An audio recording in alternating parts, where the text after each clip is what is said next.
پاشان ئەڵێ کارەساتەکەش بە ملیۆنەها کەس تیاچوو. لەکوێ بە ملیۆنەها کەس تیاچوو؟ سووریا خوێناویترین شوێنە نەگەیشتوەتە ملیۆن. چێژەیان کوژێ، ئەلمانیان کوژێ، لەسەر چی ملی خەڵکیان گرتو و ڕسمەکەی بە شاریان داناوە لە سوژدەی بۆ. خۆ ئەلمانێتەکە وای کردو، عەلی عەبدوڵڵا ساڵحە، سیسیە، بەشار ئەسەدە، قەزافیە. خۆمانە نەنەری دینەکە نین. خۆمانە بە ناوی دینەوە نەهاتوون. باشەوە تەنزیمی دەوڵە بە ناوی دینەوە هاتووە 4-5 کوشت. باشە خۆ لەو حادیسانی ئێوە هەر بە ساڵ نا هەر بە مانگێک 100,000 کەسە کوشت. ئەحسایەکان هەر ئەحساییە نین. دوای هەر ڕسمی 12,000 کەس کوژرا و لەژێر تەعزیبە گەیشتە ئەمەمی متحید هی سووریا. ئەو هەموو بەرامیلی متفجرە و رووسیا و ئێران و حشودێکی زۆری حەشدی وەحشی و هەمویان کە لەگەڵ بەشار ئەسەدا. ئێمە مەگەر بۆ کوشتنی ئەوم ڕایەتە نەهاتون کە داوای دیموکراسیان کرد. خۆ یەکەم جار خەڵک چەکی پێنەبوو، مزاهرە بوو، لە مزاهرەکانە لە دەرعاکە دەستی پێکرد، خەڵک هەر داوای کردیان و ئێرحەل انتخابات ببێ. شتێک پێشترە داوایان کردبوو، با انتخابات ببێ. ئێوە بە حساب حیزبی اشتراکیە، بە حساب پەرلەمانی هەیە. باسلی برای مرد ئەمە خۆی هاتە شوێنی باوکیش. یعنی بۆچی تاوانەکانەکەوێتە سەر ئیسلامیەکان کە بەشدار بن؟ ئیسلامیەکان زۆرینەی هەرە مەحرومی میلەتەکانن، بۆیە مزگەوتەکان پڕن، بۆیە خەڵکە مەحرومەکە ئەگەر ڕازگۆ بوویتایە تۆش و هاوبیرانت ئەتانوت ئەوەی نوێنەری پرۆلیتاریایە ئیسلامیەکانن. مەلاکان پێشڕۆی پرۆلیتاریان، چەوساوەکان ئەمڕۆ هەمووان ئەهلی مزگەوتن، دیندارەکان چەوساون، بێدینەکان هەمووی بورجوازین، هەموو دەسەڵاتیان هەیە، هەموو ئیمکانیەتیان هەیە، توانە لە خزمەت ئەوانایە، غەربیش خزمەتی ئەوانەکە بۆی نەڕخێن تاکو بەرژەوەندیان بپارێزن.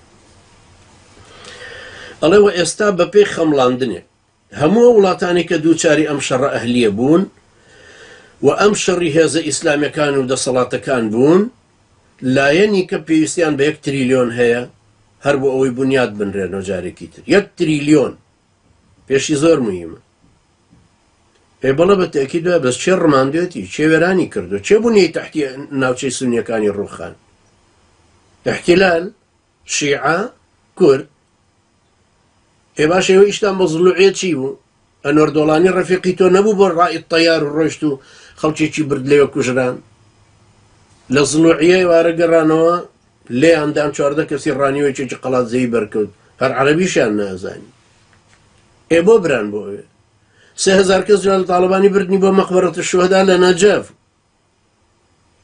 ئیشی بەوێ چی بوو؟ ئەنجا وەکو تۆ چاوەڕاوی لە خەڵکە کاکرا. ئەوجا خۆ شێخ مەحموودی شۆڕشی خەڵکی ناردوو بۆ لە کاتی شۆڕشی 920 بۆ شعلان ئەبولجوو. باشە پێشمەرگەی نار مجاهیدی مسلمانی ناردوو بۆ دژاتی ئینگلیز بۆ بەربەرەکانی کردنی لە بەسڕە. تۆی نێری بۆ پاراستنی پۆل برێمەر جیگارنەر کە ئیستیقبالتان کردجا جا کوڕی نشتێکی خۆشتان بیرخەمەوە. جیگارنەر یەکەمین ڕئیس بوو کە دایاننا لە عێراق، تەبەن خۆی عەسکەریەکی متەقاعد بوو، خۆی بارودخانەی هەیە، بڵێن مەعمەلێکی فیشەک دروستکردنی هەیە، بەڵام کابرایەکی جێلە. وەختە کە ئەو بوو بە ڕئیسی عێراق، دراوسەیەکی نامەی نووسی بوو، خەبەر بڵاویان کردەوە، ئەڵێ ئێمە تەعەجوبمان بوو لەوەی کە ڕاستە جیگارنەر بۆ بە ڕئیسی عێراق. بە عێراقیەکان چی بن؟ مەڕووماڵاتن حاشای ئەوان، جیگارنەر چۆن بۆ بە ڕئیسی ئەوان؟ ئەم جێگارنەرە وەختێک کە هات ئەم شوانی بەراز، ئەم کابرایە مەلا بەختیار ئیستیقبالی کرد و لە مەتار دابەزی. ئەویش کە لە مەتار دابەزی تەمەن وەکو مەسئول دانەبەزی، هەر وەکو ئەوروپیەک جانتاکەی دابەشانیا و ڕۆیشت. چکۆوانە هەر عادەتیان وایە. ئەنجا لەم وڵاتانە وەکو لەم هەفتەی ڕابردووە کە چەپڵەکەیان بۆ سیسی لێدا، کابرای ئەوروپی وتی وەڵا لای ئێمە ئەوەندە سەحوفی چەپڵە لێ نادەن بۆ ڕئیسەکە. طبعا سەحوفی ئازادە لێرە سەربەستە، چەپڵەی بۆ لێدا. ئەگەر قسەی کردوێ ڕاستی کردوێ لێوە هەرچێتی وەزیفەی خۆیەتی. بۆیە وەختێکیان زانی مەلا بەختیار وەڵای ئیستیقبالی جیگارنەرەکە و جیگارنەرشە جانتاکەی دابەشان، ئەگەر عیبەش نەبووە مەلا بەختیاری قوربان بێنە با بۆ هەڵگر، چکە فێری ئەم جانتا هەڵگرتنە.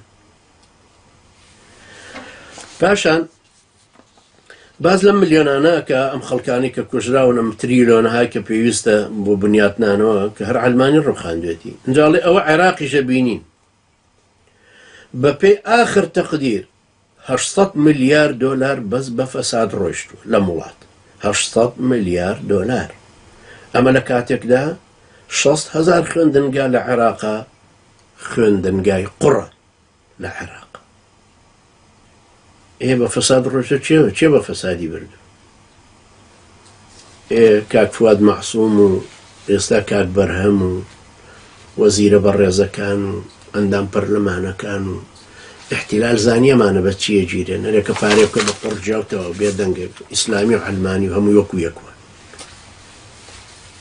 هێتەوە هەرێکە پارێ خۆی وەرگرت و تۆش وەرتگرت و یعنی خۆتە قابلە لەو وێنا زاهیدانە نەژیاوی ئەم فەسادە ئیداریە بە چی دروست بووە دوای احتیلال دروست